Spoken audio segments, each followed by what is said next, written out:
Bonsoir, bonsoir. Je ne sais pas si je suis en train déjà.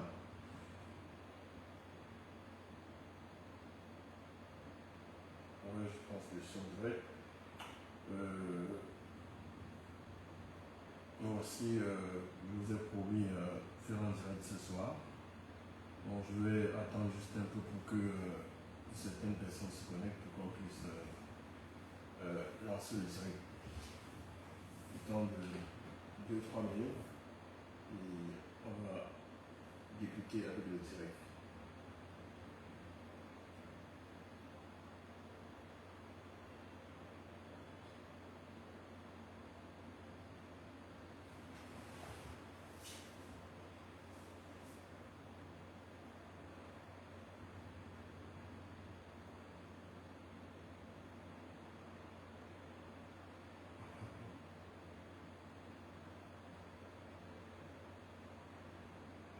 Ah ouais, maintenant que 2 secondes, le temps que j'apporte rapidement. Non, c'est pas important. Bon, de toute façon, je vais aller chercher mon passeport, mes documents pour vous les montrer.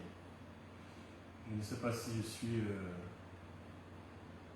Si on m'entend vraiment, si le son est bon. Parce que je pense que la dernière fois, on avait des petits soucis de son.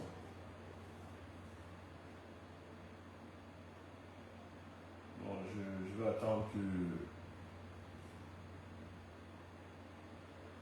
vous soyez un peu plus nombreux parce que je n'aurai pas le temps de me répéter. Non, essayons de partager au maximum pour que les retardataires se mettent en route. Je ne sais pas si le son est bon. Laissez-moi savoir si le son est bon.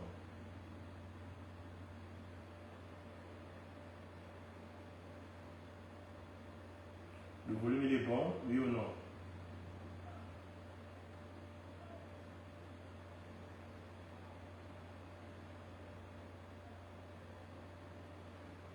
Je ne sais pas si le volume il est bon ou bien le volume il est bon. Ah ok. 2 secondes.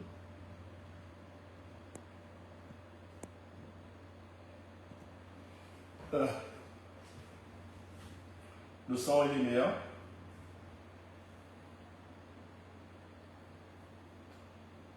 J'aimerais savoir si le son il est meilleur.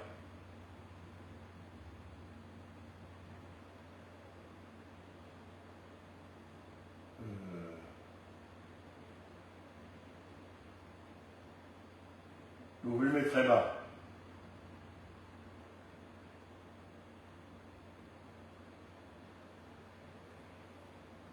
Je vais voir 2 secondes, je vais voir si je peux. C'est ce que je peux bien faire pour augmenter le volume. Je vais me rapprocher un tout petit peu. Je ne sais pas si le volume il est bon. Le volume il est bon, vous m'entendez mieux.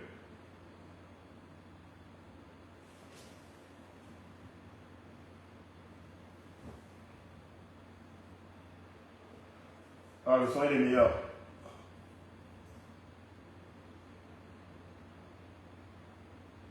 Le son il est bon.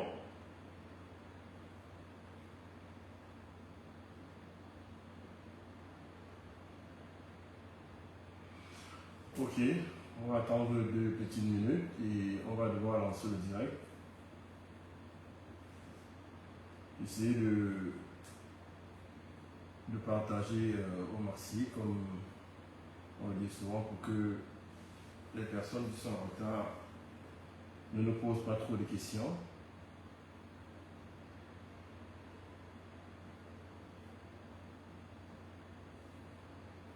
Bon, on va devoir commencer, les autres vont nous rattraper. Il y a cela, je dirais 2 mois déjà, que je suis venu sur la toile pour essayer de décrier le retrait arbitraire de mon passeport et de ma carte de résidence. En fait, comme je l'avais dit, j'étais dans le bureau de la gendarmerie et on m'a demandé comment j'avais fait pour entrer dans mon propre pays, chose qui était vraiment curieuse parce que si tu te retrouves déjà dans ton pays et que tu as une carte d'identité qui te sert d'identité, je ne vois pas la raison pour laquelle on doit te demander ton passeport et ta carte de résidence. Bref, je suis une personne assez légaliste.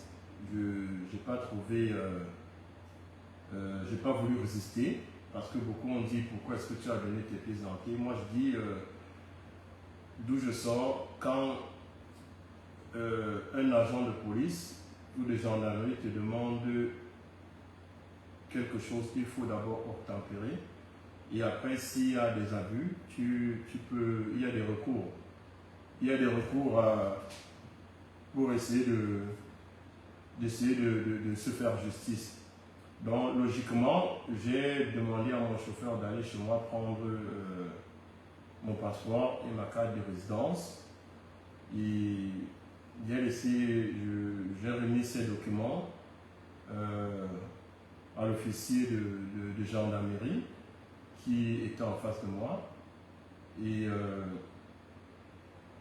on m'a demandé de partir et d'attendre. Donc, je suis revenu. Bon, avant ça, on m'a posé plusieurs questions. Des questions que moi, je ne comprenais rien parce que pourquoi on retire ton passeport? Il faut au moins qu'on te notifie les raisons pour lesquelles on retire ton passeport. Dans le cas d'espèce, on ne m'a pas notifié, on ne m'a pas dit, mon emploi ne m'a pas notifié la raison pour laquelle on retirait mon passeport. Donc, j'étais complètement dans le flou. On m'a posé juste quelques questions, oui, comment tu as fait pour entrer au Cameroun et tout.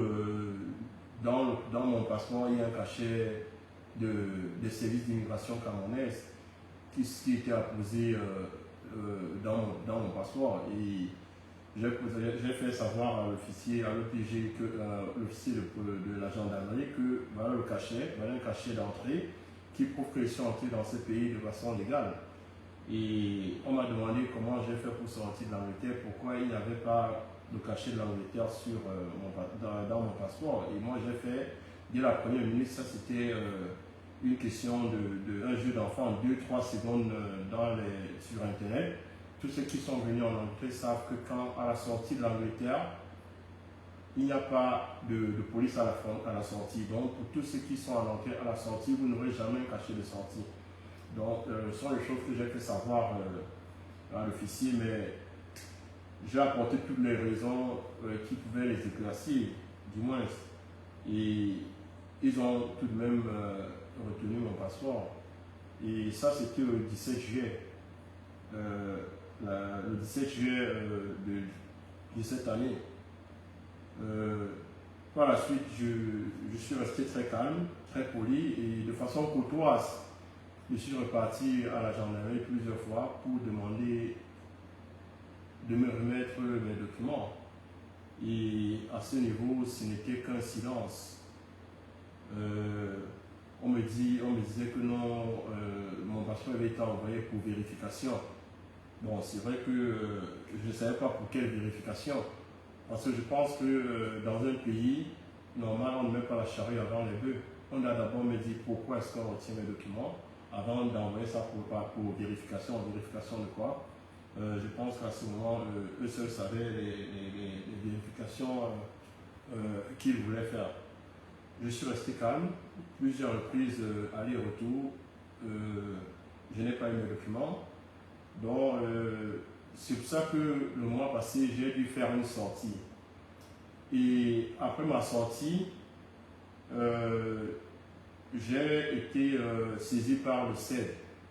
Le CED, pour ceux qui ne savent pas, c'est l'organe qui contrôle la gendarmerie. Et j'ai été contacté par le CED, j'ai été contacté par le colonel Nana Georges II du PICOPS. C'est une personne, un fonctionnaire qui est vraiment sérieux dans tout ce qu'il fait. Le colonel Nana m'a donc appelé et il m'a demandé ce qui se passait.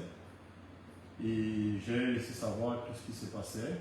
Et tout de suite, il a saisi la plus haute hiérarchie. Donc, il a contacté le ministre secrétaire à la Défense, donc le CED, donc ça a eu le ministre Etola Galax, et qui tout de suite a interpellé le général de région au niveau du littoral. Et le général a demandé à son service de m'appeler.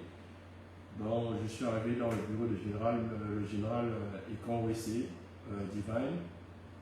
Et c'est un monsieur qui m'a surpris par sa gentillesse. Et ça m'a vraiment fait chaud au cœur. Pourquoi? Parce que dans ce pays, il y a des papas qui sont prêts à vous aider quand vous êtes dans une situation de détresse. Donc le général m'a reçu pendant près d'une heure et il était vraiment indigné par tout ce qui m'arrivait. Et il a donc par la suite saisi la gendarmerie pour savoir ce qui n'allait pas. Après un certain moment, je suis reparti à la gendarmerie pour savoir la position de mes documents. Et la gendarmerie m'a fait savoir que tout ce qui concerne les passeports, ça relève de la police. Près d'un mois après, on me fait savoir qu'on a envoyé mes documents au niveau de la police, donc au niveau de la délégation. Donc, avant de commencer, je ne suis pas en train de jeter l'anathème sur nos forces de police et de gendarmerie, mais je veux juste dire ici que le véritable problème des Camerounais, ce sont les Camerounais. Pourquoi? Parce que les services dans tous les pays au monde fonctionnent à partir des informations. Donc, je suis victime de la délation de la part de certains de mes compatriotes. Pourquoi? Parce qu'ils sont allés à la gendarmerie raconter tout un tas de conneries à mon égard. C'est vrai qu'à ma première sortie, j'ai été un peu dur, mais je ne savais pas ce qui se cachait derrière. Donc, certaines notes je ne vais pas tirer sur les gens. Pourquoi? Parce que actuellement, le procureur général, M. Fouet, a ouvert une enquête et je profite pour adresser mes condoléances au procureur, M. Fouet, qui est en deuil, et c'est un papa qui m'a reçu dans son bureau pendant plus d'une heure de temps. Et comme je dis, il était vraiment indigné par tout ce qui m'arrive et il a ouvert une enquête par rapport à tout cela. Donc je ne vais pas entrer dans trop de détails ou bien indexer les personnes, pourquoi? Parce que je pourrais tomber sur le coup de diffamation. Donc d'ici là, lorsque l'enquête va aboutir, je vais vous dire les personnes qui étaient derrière ça. De toutes les façons, nous sommes Camerounais et partout il y a des rumeurs, il y a des choses qui se disent. Et donc, déjà, beaucoup de gens ici sont au courant de la cabale, puisqu'une certaine bande a lancé à mon égard. Des personnes m'insultent à longueur de journée pour rien. Un certain clan a commencé à dire depuis un certain moment, avant que je devienne public, qu'on a retiré mes documents. Comment ils le savaient, je ne sais pas. Donc, c'est juste pour dire que je ne veux pas, on est tous sur la toile et on connaît les gens qui se sont réjouis du fait que mes documents me soient retirés. Pourquoi? Parce que nous sommes dans une société où des personnes se jouent les victimes. Mais ces personnes sont toujours derrière à tirer les ficelles et à entraîner les forces de l'ordre à commettre des erreurs. Pourquoi? Parce que les forces de l'ordre ne fonctionnent, comme j'ai dit tout à l'heure, que par des informations. Et quand les citoyens s'en vont faire de la violation et qui perdent, ça perd les forces de police et de gendarmerie un temps énorme, c'est pas sérieux. Donc, je ne vais citer personne, mais chacun va tirer son inférence dans tout ce qui se passe. Et voilà quoi. Je vais avancer en disant qu'après que mes documents soient envoyés à la délégation, j'ai donc décidé de me diriger du côté de la délégation. Et je profite pour saluer le délégué régional, M. Essego Raymond, qui a fait preuve d'un professionnalisme sans pareil, parce que aussitôt les documents arrivés là-bas, il a essayé de diligenter une enquête et au niveau de la police, tout s'est très bien passé. Donc, je remercie le régional. Et par la suite, au moment où le régional était en train de mener son enquête, j'ai quand même décidé d'aller à Yaoundé pour rencontrer le ministre délégué, M. Bangamele. Je suis arrivé dans ses services, M. Bangamele m'a reçu et on s'est entretenu pendant près d'une heure de temps. Et j'étais vraiment stupéfait du fait qu'il y a des personnes qui, malgré leur temps, peuvent s'asseoir et écouter les problèmes des citoyens. Donc, ça veut... Après ça, j'ai quand même eu le temps de le féliciter pour tout ce qu'il faisait au niveau de la police et tout. Et je suis reparti. Quand je suis revenu, le commissaire régional m'a fait venir et il m'a remis mes documents. Et il m'a laissé savoir que, au fond, il n'y avait vraiment rien après vérification. Donc, je veux revenir à dire que il y a beaucoup de gens, beaucoup de nos compatriotes qui se plairent à nuire les autres. Je ne sais pas pour quelle raison, pour satisfaire leur propre ego.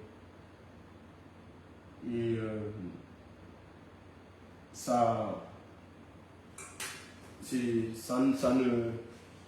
tout ce genre de choses contribue à salir l'image du pays. En fait, je ne vais pas passer le temps à ressasser le calvaire que j'ai traversé. Mon direct aujourd'hui avait beaucoup plus une orientation pédagogique.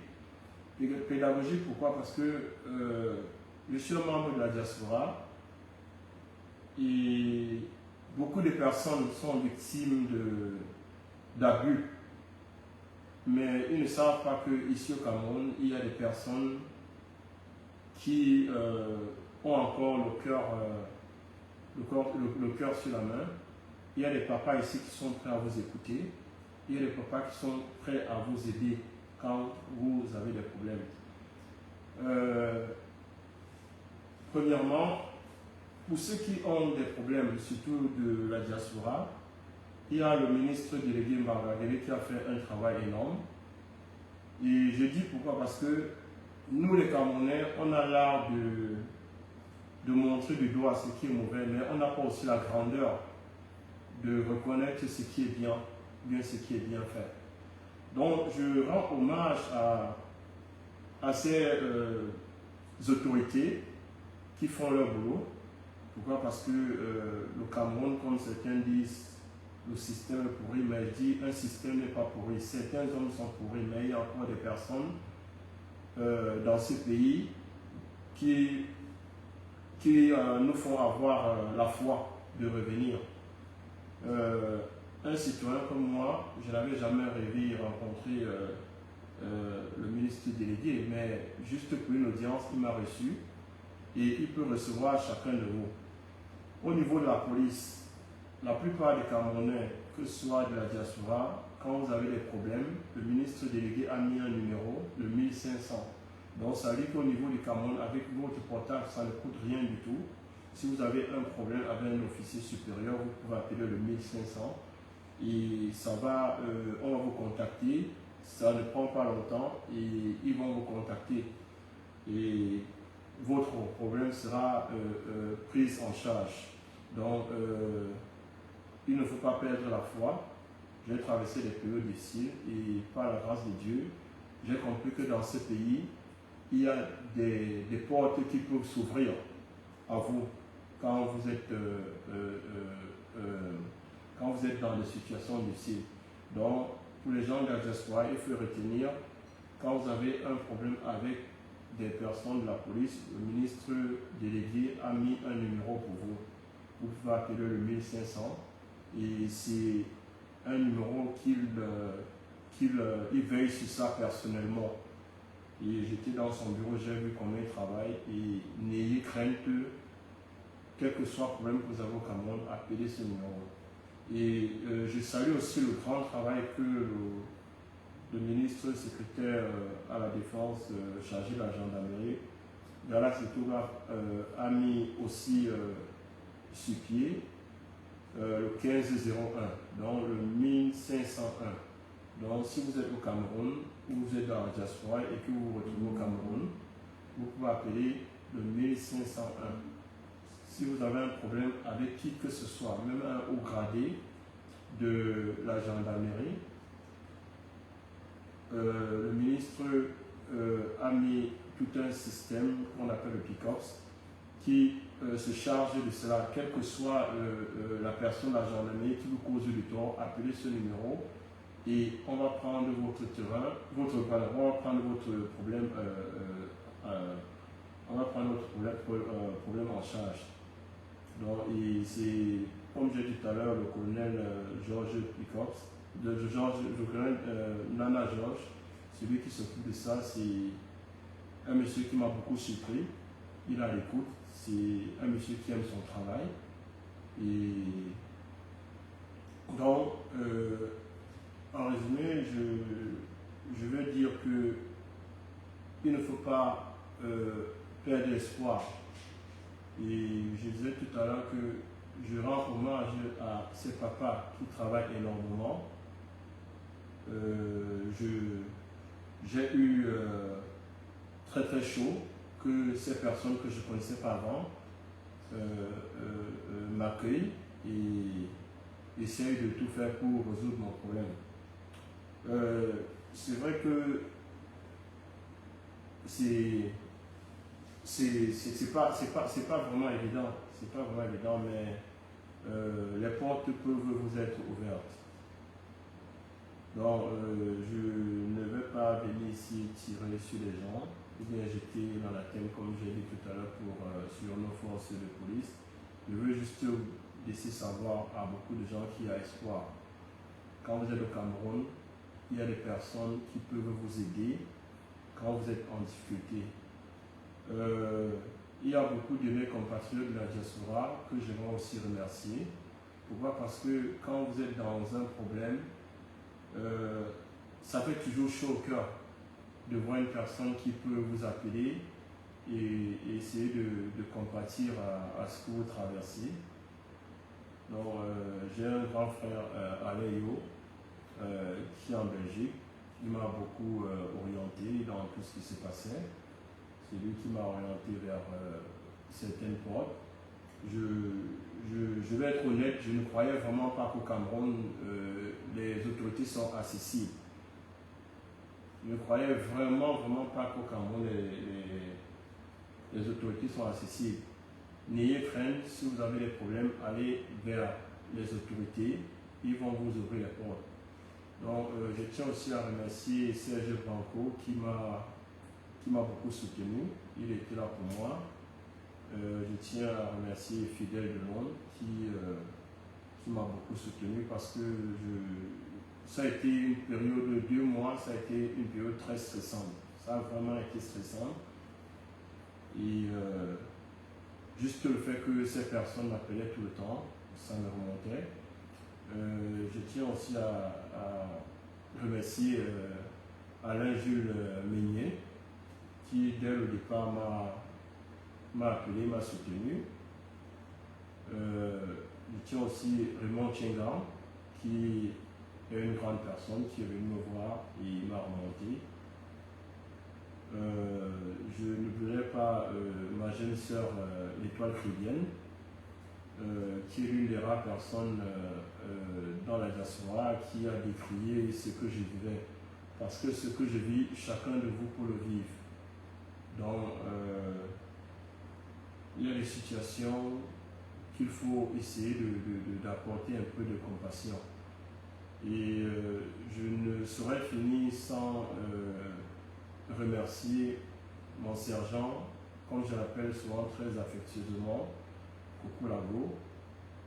Et comme tu le sais, Coco, la dernière fois je t'ai dit, nous sommes 25 millions de Camerounais, mais il y a 24 millions de sorciers. Nous sommes dans un pays où les bourreaux deviennent victimes et les victimes deviennent bourreaux. Donc, je vais juste te dire, ce que tu fais, il faut juste prendre un peu de recul. Pourquoi? Parce que j'ai été diabolisé par des personnes que j'ai aidées. Et souvent, le fait de combattre, ça te prend beaucoup plus d'énergie. Et ça te détruit. Donc, tout ce que je vais te dire, c'est que la plus grande justice, c'est la justice divine. Donc, il faut remettre ton problème à Dieu. Beaucoup de gens ont compris ton combat. Mais nous sommes dans un pays où il y a ce qu'on appelle le suivisme moutonnier. Donc, et les femmes, généralement, sont souvent atteintes d'une cécité chronique. Donc, tout ce que tu pourras dire, personne ne viendra, très peu vont essayer de vouloir te soutenir. Donc, sincèrement, mon sergent, laisse tout ça, ça ne sert à rien de continuer parce que tu verras à la fin, ça va en partie à ta santé.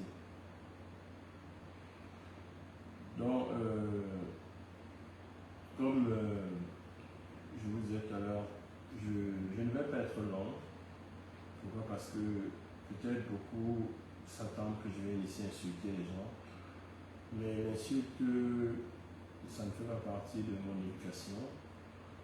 Et comme j'ai dit tout à l'heure, mon direct c'était beaucoup plus pour édifier beaucoup de personnes de la diaspora et beaucoup de personnes sur place pour leur faire comprendre que, étant au Cameroun, on peut avoir justice.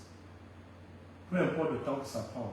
On dit la justice prend du temps, mais on arrive toujours à arriver au bout de.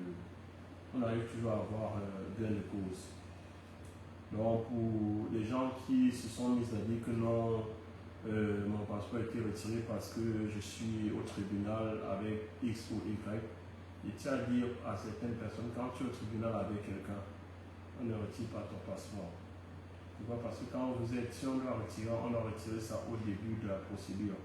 Quand une procédure est en cours, pourquoi? Parce que mon tribunal n'est pas encore fini et mon passeport a été remis. Donc, cette hypothèse pour des personnes qui veulent profiter de la pluie pour chier dans le torrent, ça ne marche pas. Et les gens ne sont pas bêtes. Donc, j'ai mes documents et je remercie énormément tous ces papas qui m'ont aidé et le procureur de la République, M. Fouet Jean-Claude, comme j'ai dit, qui est un papa ouvert. Il m'a reçu plusieurs temps. Quand vous avez des problèmes au Cameroun d'abus, allez voir le procureur général. C'est un papa ouvert, il va vous recevoir. Au niveau du CEL, vous avez le 1501. Vous avez des problèmes avec un gendarme. Vous appelez le 1501. On va vous recevoir. Il reconnaît Nana Georges qui est un gendarme un gendarme qui aime son travail. Donc vous allez il y a le ministre Gala Setoga qui a beaucoup fait pour la gendarmerie. Il a mis à la disposition le 1501 dans le cas où vous avez des problèmes avec des gendarmes. Et on va vous écouter et on va prendre votre problème en charge. Au niveau de droit, là, vous avez le délégué, M. Essiboromon, qui est vraiment à l'écoute. Et n'hésitez pas d'aller de voir si vous avez des difficultés. Je ne finirai pas sans parler du délégué, du ministre délégué, M. Mbarandele, qui est un papa accessible. Si vous avez des problèmes, allez, il va vous recevoir. Et sans oublier le général Ekon aussi, de la région du littoral, qui est aussi un papa qui est à l'écoute. Vous avez des problèmes à droite, allez cogner son bureau, il vous ouvrira. Je vais clore ce direct en disant qu'il faut garder l'espoir. Le Cameroun, c'est notre pays à nous tous. Et il ne faut pas désespérer. Bonsoir et restez bénis.